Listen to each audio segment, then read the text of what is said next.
नमस्कार, मैं साकित कुमार अपनो भारत टाइम्स देख रहे हैं। बिहार विधानसभा चुनाव को लेकर कांग्रेस लगातार सक्रिय है। इसी कड़ी में आज कांग्रेस सांसद प्रियंका गांधी पटना जो कांग्रेस का कार्यालय है सदाकत आश्रम वहां पहुंची है। शक्ति अधिकार की बात हो रही है। ऐसे में हमारे साथ बातचीत करने के लिए कांग्रेस के वरिष्ठ नेता मदन मोहन झा हैं। ये बताइए कि जिस तरीके से लगातार कांग्रेस सक्रिय है, पहले वोटर अधिकार यात्रा की बात राहुल गांधी कर रहे थे, एसआईआर का मुद्दा उठा रहे थे, उससे पहले पलायन रोकने की बात कर रहे थे, अब प्रियंका गांधी पटना पहुंची है। कैसे देख रहे हैं इस कार्यक्रम को? कांग्रेस पार्टी लगातार एक साल तक क्या राहुल गांधी जी का 450 किलोमीटर का यात्रा हुआ, पदयात्रा तो हम समझते हैं उस टाइम से ही जी कांग्रेस काफ़ी सक्रिय है पूरे देश में।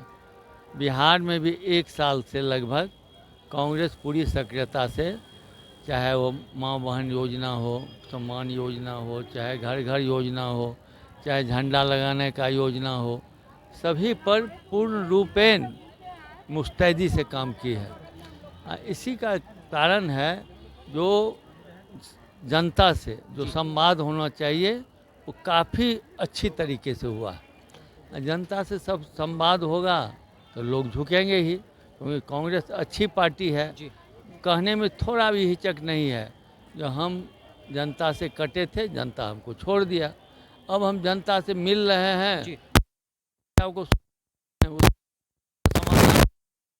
हमारे दुख सुख दे रहे हैं, तो जनता फिर जिस तरह से मेरे साथ थी फिर आ रही है। मदन जी, इसमें जनता आने वाली है। दो सवाल और है। जिस तरीके से आपने कहा कांग्रेस लगातार पिछले एक दो सालों से सम्मान पूर्वक जो सीट शेयरिंग का जो मामला फंसता हुआ नजर आ रहा है, या जो भी सीट शेयरिंग में आप लोगों की बातें चल रही है, क्या उसका सम्मान मिलेगा? कांग्रेस को सही सीटें मिलेंगी? नहीं, सम्मान कांग्रेस की 243 सीट है और 243 सीट पर कांग्रेस पूरे मुस्तैदी से। महागठबंधन में कितने सीटों पर चुनाव लड़ेंगे? नहीं, ये तो महागठबंधन में तय होगा, लेकिन सीट जो भी मिले जी 243 कंस्टिट्यूंसी में आप पता कर लीजिए, मेरी तैयारी चल रही है।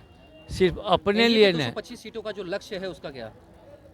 उनका तो लोकसभा में भी था बहुत, 225 जो ऐसे ही वहीं पर कुछ हमारे साथी मिले थे उसी दल के, जी बोले 200 तो वो लोग कह रहा है 200 तो हो गया, अब 43 में लगा रहा है। तो मतलब वो लोग धोखा देने के लिए करते हैं। हम समझते हैं इस बार कुछ भी कर लेंगे। जी यहाँ महागठबंधन की सरकार। मुख्यमंत्री का फेस क्या? तेजस्वी पर सहमति जताएंगे आप लोग? तेजस्वी जी हमारे महागठबंधन का जो कोऑर्डिनेशन कमेटी सभी दल का बना है जी उसके चेयरमैन हैं। जी उसमें हम लोग जब मीटिंग 3-4 मीटिंग में गए हैं, उसका एजेंडा तय होता है और वो वही करते हैं। जी मैंने आज तक कोई एजेंडा में मुख्यमंत्री का चेहरा का जो एजेंडा हो वो नहीं देखा है। जी वो हमारे नेता से बात कर रहे होंगे, जब उनको लगेगा जब ये रखना चाहिए रख देंगे, तो उस पर डिसीजन होगा। बहुत बहुत धन्यवाद। देखिए, हमारे साथ बातचीत करने के लिए कांग्रेस के वरिष्ठ नेता और पूर्व प्रदेश अध्यक्ष मदन मोहन झा जी थे, और सीधे तौर पर इन्होंने कह दिया है कि जो प्रियंका गांधी अब महिलाओं के बीच में उनके सम्मान के लिए बात करने के लिए आई है, तो महिलाएं अब बिहार की जो है वो समझ चुकी है। बिहार के जो युवा हैं, तमाम वर्ग जो है वो अब समझ चुके हैं कि महागठबंधन उनके लिए क्या करना चाहती है। इसके साथ ही सीट शेयरिंग पर भी इन्होंने अपनी बातों को रखा। फिलहाल इस खबर में इतना ही। नव भारत टाइम्स साथ बने रहे। पटना से साकित कुमार।